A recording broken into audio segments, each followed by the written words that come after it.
अप्सरा साधना क्या है? क्या इस साधना को करनी चाहिए या नहीं? इस साधना से साधक की मृत्यु हो सकती है या नहीं? ये साधना किन के लिए होती है? इसके बारे में पूरी जानकारी जरूरी है आपके लिए। यह कोई मनगढ़ंत कहानी नहीं है, पौराणिक ग्रंथों और ऋषि द्वारा बताई गई सत्य पर आधारित घटना है। भागवत पुराण के अनुसार अप्सराओं का जन्म महर्षि कश्यप और दक्ष पुत्री मुनि से हुआ था। कामदेव और रति से भी कई अप्सराओं की उत्पत्ति बताई जाती है। अप्सराओं की उत्पत्ति परमपिता ब्रह्मा ने भी की थी, जिनमें से तिलोत्तमा सबसे प्रमुख है। इसके अतिरिक्त कई अप्सराएं महान ऋषियों की पुत्रियां भी थी। इन अप्सराओं को नृत्य कला में प्रशिक्षित किया गया था, जिनका काम देवताओं का मनोरंजन करना था। उर्वशी, मेनका, रंभा और तिलोत्तमा कुछ प्रमुख अप्सराएं हैं। दिव्य प्रकृति होने के कारण उनके पास अनेक शक्तियां थी। अप्सराएं हम इंसानों की तरह ही एक जाति है। वे सूक्ष्म प्राणी हैं। महाभारत युद्ध के बाद उनकी जाति से हमारे कई संबंध टूट गए। अधिकांश प्राचीन पुस्तकें गंधर्वों, नागों, किन्नरों, अप्सराओं, योगिनियों और अन्य दिव्य प्राणियों के बारे में बताती है, जिनकी कई वंशावली आज भी मौजूद है। हमारी सनातन योगिक संस्कृति में अप्सरा पूजा को अप्सरा साधना कहा जाता है। सबसे पहले मैं आपको सावधान कर दूं कि यह साधना किसी पूर्ण गुरु, सिद्ध गुरु के निर्देश के अनुसार ही करनी चाहिए, क्योंकि यह साधना इतनी आसान नहीं है। इसमें विशेष बीज, मंत्र, यंत्र, मुद्रा और विशेष कर्म कांड का प्रयोग करना होता है। इसलिए सबसे पहले किसी गुरु, सिद्ध गुरु के पास जाना चाहिए। अप्सरा मनुष्य, देव, गंधर्व, राक्षस, किन्नर, यक्ष, यक्षिणियाँ, नाग की तरह एक प्रकार की योनि है। हमारे पुराणों और पवित्र ग्रंथों में अप्सराओं के बारे में ज़्यादा चर्चा नहीं की गई है। इसलिए आम लोग अप्सराओं को सिर्फ इंद्रलोक की नर्तकी मानते हैं। यह अप्सराएं सामान्य दृष्टिकोण से बहुत अलग है।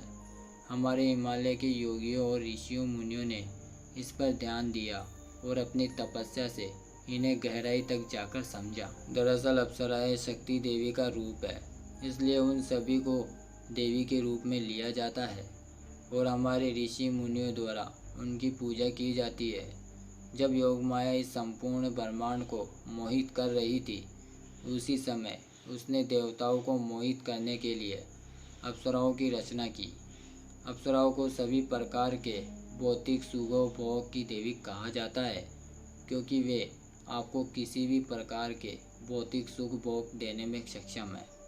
अप्सरा का अर्थ है परी या अप्सराएं। दूसरी दुनिया में बहुत सारी परियां हैं और यदि आप उनमें से किसी एक को अपने जीवन को बेहतर बनाने के लिए, साधना करवाने के लिए सिद्धि प्राप्त करते हैं, तो आप जितना सोच सकते हैं उससे कई अधिक हासिल कर सकते हैं। भौतिक लक्ष्यों से लेकर आध्यात्मिक तक एक अप्सरा निश्चित रूप से आपकी यात्रा में मदद कर सकती है। बात बस इतनी है कि आपको पता होना चाहिए कि सिद्धि कैसे करनी है, किन बातों का ध्यान रखना है और अप्सरा साधना को हल्के में नहीं लेना है। 4 अप्सराएं उर्वशी, मेनका, रंभा और तिलोत्तमा सबसे प्रमुख है। और आप जिन रील्स में लड़कियों की खूबसूरती को निहारते रहते हो ना, ये तो मात्र कुछ अंश भी नहीं है अप्सराओं के सामने। अप्सरा साधना, यदि आपको लगता है कि किसी अप्सरा को लुभाना आसान है, तो आपको पता नहीं है कि ऐसा करने के लिए आपको कितने प्रयास करने होंगे। वह कोई शिकार नहीं है जो आपके जाल में फंस जाएगी। यह कोई नियमित ध्यान या कोई सामान्य साधना नहीं है जो आप अपने मंदिर कक्ष में करते हैं। हालांकि पूर्ण दृढ़ संकल्प, समर्पण, शुद्ध इरादों और अपने जीवन की बेहतर बनाने के लिए आप निश्चित रूप से अप्सरा साधना कर सकते हैं और अपने लिए काम के लिए एक अप्सरा का आह्वान कर सकते हैं। इस साधना को कौन कर सकता है? इसे पुरुष या महिला दोनों कोई भी कर सकता है। जो चरम आनंद चाहता है, समाज में ध्यान आकर्षित करना चाहता है या किसी कला, सौंदर्य, नृत्य, गायन, पढ़ना, लिखना आदि में कुशल होना चाहता है, आपकी कल्पना का जब कोई महिला इस साधना में निपुण हो जाती है तो वह बहुत आकर्षित, भव्य और सभी प्रकार की कलाओं से परिपूर्ण हो जाती है। बुढ़ापे के बाद भी उसकी सुंदरता उसके साथ हो जाती है। और जब कोई पुरुष इस साधना में निपुण हो जाता है तो वह संसार के मोह से मुक्त हो जाता है। आम स्त्री के चक्कर में उसे कोई पद नहीं मिल पाता, क्योंकि कहा जाता है कि अप्सराओं की सुंदरता वहीं से शुरू होती है जहां महिलाओं की सुंदरता खत्म होती है। साधना के दौरान खतरे, यदि कोई शिष्य केवल शारीरिक संबंध के लिए अप्सराओं की पूजा करता है तो यह उसके लिए बहुत खतरनाक हो सकता है, क्योंकि आम शिष्यों से पहले अप्सराएं कभी भी अपने भौतिक शरीर के साथ पृथ्वी पर नहीं आती, लेकिन परिवर्तन के बाद उसे अपनी इच्छा पूरी करनी होती है। वह प्रवेश कर सकती है अपने समाज के एक खूबसूरत महिला पर और आपके सामने आना, जो कि एक बहुत बड़ा अपराध है और इसके लिए आपको सज़ा भी हो सकती है, और जो होनी भी चाहिए। वे अपने भौतिक शरीर के साथ पृथ्वी पर तभी आते हैं जब उन्हें किसी ऋषि की तपस्या भंग करनी होती है, या जब उन्हें किसी अपराध के लिए श्राप देना होता है।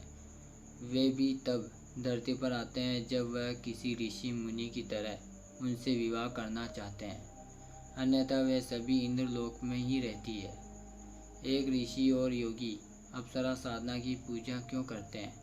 वे केवल इस साधना को इसलिए करते हैं क्योंकि वे किसी भी भ्रम या मोह माया में नहीं रहते, क्योंकि जब वे अपनी साधना पूरी करते हैं तो वे एक महिला को पूरी तरह से समझने में सक्षम हो जाते हैं, और वे नहीं कर पाते कर्ज या साजिश में फंस जाते हैं, और वे अपनी अन्य सभी साधनाएं आसानी से पूरी कर सकते हैं। यहाँ याद रखने योग्य कुछ बिंदु दिए गए हैं। अप्सरा साधना अभिव्यक्ति के उद्देश्य से की जा सकती है। इस साधना की मदद से आप अपने दिल की इच्छा प्रकट कर सकते हैं। हालांकि आपको संपूर्ण साधना के प्रति निष्ठावान, समर्पित और दृढ़ निश्चित रहने की आवश्यकता है। यदि आप अप्सरा को हल्के में लेते हैं तो अप्सरा साधना का प्रभाव नकारात्मक हो सकता है। भले ही वह आपके लिए काम करती है, लेकिन वह आपकी नौकर नहीं बन सकती। याद रखें कि वह कहाँ से है, वह जादू की दुनिया से है और इस प्रकार आपकी पहुँच से बहुत दूर है। यदि वह आपके लिए कार्य कर सकती है तो इसका कारण यह है कि वह आपके समर्पण से प्रभावित है। कभी कभी बुरी आत्माएं भी अप्सराओं का रूप धारण करके आपके सामने आ जाती है, फिर तो आप उनको पहचान भी नहीं सकते, और वह आपको साधना पूरी होने का एहसास कराती है। किसी को यह सोचकर साधना अधूरी नहीं छोड़नी चाहिए कि काम पहले पूरा हो चुका है। साधना पूरी होने तक प्रतीक्षा करें और फिर अपने अधीन अप्सरा पर भरोसा करें। अप्सरा साधना को हल्के में ना ले, यह काफ़ी बड़ा है और इसलिए हर किसी को इसकी जानकारी नहीं है। अप्सरा साधना बुरे इरादे से नहीं करनी चाहिए। एक कामातुर व्यक्ति इस साधना को पूरा नहीं कर सकता, इसलिए सबसे पहले आपको योग से अपने कामातुर व्यवहार पर नियंत्रण करना होगा। उम्मीद है कि लोग समझेंगे कि अप्सरा सिर्फ शारीरिक संबंध बनाने के लिए नहीं होती, जैसा कि तुच्छ लोग सोचते हैं। उन्हें देवी के रूप में पूजा जाता है। हम उनकी शक्ति को बहुत कम आंकते हैं और कुछ मूर्ख लोग सोचते हैं कि वे आनंद के साधन हैं। उनकी शक्तियाँ भौतिक शरीर, उनकी मानसिकता, कामुकता और उनके साथ हमारे संबंध के बारे में जानिए। अप्सरा साधना में उन्हें माँ, बहन या प्रेमिका के रूप में जोड़ा जा सकता है। ये अप्सराएं के 3 वचन कहे जाते हैं। अप्सरा की शारीरिक बनावट। अप्सरा कम से कम 9 फीट लंबी होती है। उनमें एक नेता या योगी की तरह उच्च ऊर्जा होती है। उनके शरीर से अद्भुत ऊर्जा निकलती है। वे अपने शरीर के ऊपरी हिस्सों पर कपड़े नहीं पहनती। ऐसे कई तरह के आभूषणों से सजी रहती है। उनकी त्वचा चाक सफ़ेद होती है और कान लंबे होते हैं। आंखें गहरी नीले रंग की है। जब वे हमारे साधना स्थल पर आकर बैठती है तो हम उनके सामने शिशु जैसे लगते हैं। अप्सरा मानसिकता, उन्हें नृत्य करना पसंद है और वे नृत्य के माध्यम से अपनी ऊर्जा व्यक्त करते हैं। नृत्य उनकी योग साधना है जिसके माध्यम से वे प्रकृति से जुड़ते हैं। उनके पास सभी 8 सिद्धियां हैं। वे मुक्ति नहीं चाहते बल्कि दिव्य माँ के आनंदमय भक्तों के रूप में जीवन का आनंद लेना पसंद करते हैं। उनके लिए सब कुछ ऊर्जा का नृत्य है। अज्ञात युगों से वे लोगों को देवी का मार्ग सिखाते हैं। उनकी शिक्षाओं का भक्ति योग, सूफीवाद और तंत्र में जबरदस्त प्रभाव है। अप्सरा कामुकता की अवधारणा यह सबसे बड़ा गलत समझा जाने वाला क्षेत्र है। अप्सरा किसी भी इंसान के साथ सेक्स नहीं करती। जो लोग यह सोचते हैं कि अप्सराएं उनके साथ यौन संबंध बनाती है, वे सिर्फ भ्रम में फंसे हुए हैं। एक अप्सरा केवल संतान पैदा करने के लिए सेक्स करती है। वे चिकित्सकों को सिखाते हैं कि ब्रह्मचर्य कैसे बनाए रखा जाए और उस ऊर्जा का उपयोग एक आनंदमय और शक्तिशाली जीवन बनाने के लिए किया जाए। ऋषि विश्वामित्र और कुछ अन्य राजा ऋषि जिनका विवाह अप्सराओं से हुआ था, महिमा सिद्धि में माहिर थे, इसलिए वे शादी करने और बच्चा पैदा करने में सक्षम थे। साधारण मनुष्य ऐसा नहीं कर सकता। अप्सरा साधना में ब्रह्म अप्सरा साधना एक ऊर्जावान साधना है, इसलिए लोग अपने सपनों में सुंदर महिलाओं का अनुभव करते हैं और अपनी यौन कल्पनाओं को संतुष्ट करते हैं। वैसे अप्सराएं सपने में आपके आनंद के लिए भ्रम पैदा करती है। यह हमारी इच्छाओं को शिथिल करने का उनका एक प्रबल सम्मान मात्र है। कई दिनों या महीनों के प्रयास के बाद साधक को अपने निकट एक स्त्री सत्ता का अनुभव होने लगता है। वह महिला बिल्कुल साधकों के ही कद की होती है और बेहद खूबसूरत है। आपने जिस महिला का सपना देखा था उसमें आपको ऐसा ही महसूस होगा। लोग उस महिला के साथ सेक्स भी करते हैं और बातें करते हैं, बातचीत करते हैं। वह उन्हें प्रेमी कहते हैं। यह भी उस अप्सरा का एक जाल है। वह आपकी इच्छा अनुसार माया रचती है। अधिकांश लोग यही संतुष्ट रहते हैं और जीवन के अंत तक इस भ्रम का आनंद लेते हैं। उन्हें ब्रह्मों से वित्तीय और भावनात्मक समर्थन और एंटी एजिंग कायाकल्प युक्तियाँ मिलती है। यह सच्चे और अनुशासित मनुष्य के लिए जिनका एकमात्र लक्ष्य देवता बनना है। देवी की कृपा के बिना कोई भी इस चरण को नहीं छू सकता। यहाँ आप उनके द्वारा दी गई वास्तविक तकनीकी और ज्ञान देखते हैं। यहाँ आपको उनका असली रूप देखने को मिलता है। इस चरण तक पहुँचने के लिए 3 साल की निरंतर साधना करनी पड़ती है, लेकिन आत्म परीक्षण और बहुत अधिक पीड़ा होती है। लेकिन उसके बाद भी कोई उसकी उपस्थिति की ऊर्जा का सामना नहीं कर सकता। इसलिए उन्हें एक दिव्य माँ के रूप में मानकर मैं दिव्य ज्ञान प्राप्त कर सकता हूँ।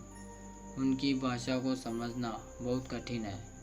उसके पास सभी 8 सिद्धियाँ हैं और उन क्षमताओं पर उसका नियंत्रण एक खेल की तरह है। वे पूर्णिमा के दिन किसी भी स्थान पर भौतिक रूप से प्रकट हो जाते हैं, लेकिन हम उन इंसानों की तरह उनके भी अपने प्रोटोकॉल और नियम हैं। ज़्यादातर लोग जो इस चरण में सोना प्राप्त करते हैं, वे उन्हें कुछ उपयोगी सलाह जैसे क्या करें क्या ना करें के साथ अमल में लाते हुए देखते हैं। उनकी सलाह को नज़रअंदाज करना उनका अनादर करने जैसा है। जो लोग इसे नज़रअंदाज करते हैं उन्हें इसका खामियाजा भुगतना पड़ता है। अप्सराओं के साथ हमारे संबंध, अप्सराएं महान शिक्षक और चिकित्सक है। वे आपके अकेले और स्वतंत्र रहना भी सिखाते हैं। मैं उन्हें स्वतंत्रता की देवी कहता हूँ। दया शुद्धि, शुद्ध शरीर, विचार शुद्धि, स्पष्टता और भाव शुद्धि, सकारात्मक भावनाएं हमारे जीवन के 3 सबसे महत्वपूर्ण भाग है। आप कल्पना नहीं कर सकते कि हम अपने उच्च ऊर्जा पूर्वजों की तुलना में कितने कमज़ोर हैं। कोई स्वतंत्रता नहीं, कोई स्पष्टता नहीं, कोई ऊर्जा नहीं। अप्सरा हजारों वर्षों तक जीवित रह सकती है और बच्चे पैदा कर सकती है। वे बहुत लंबे समय तक जीवित रहती है और जीवन के बारे में और अधिक खोज करती है। एक अप्सरा के अनुसार हमारा मानव शरीर 500 वर्ष से अधिक जीवित रहने के लिए बना है, लेकिन हमारे जीने का तरीका इतना घटिया और नकारात्मक से भरा हुआ है कि हम 100 वर्षों से पहले ही मर जाते हैं। लेकिन उनकी मदद से इसे बदला जा सकता है। अप्सरा साधना कई खतरे हैं। आपके कर्म घट सकते हैं। निम्न कर्म में बंधन और मृत्यु के बाद भी किसी प्राणी की इच्छा से बंधे रहने के अलावा कोई मोक्ष नहीं, क्योंकि हर चीज़ की एक कीमत होती है। ध्यान रखिएगा और भगवान तुम्हारी सहायता करे। उम्मीद है कि आपको अप्सराओं की साधना के बारे में समझ आ गया होगा, और अगर आप कुछ कहना चाहते हैं तो हमें कमेंट करके बता सकते हैं। इस चैनल को सब्सक्राइब अवश्य करें।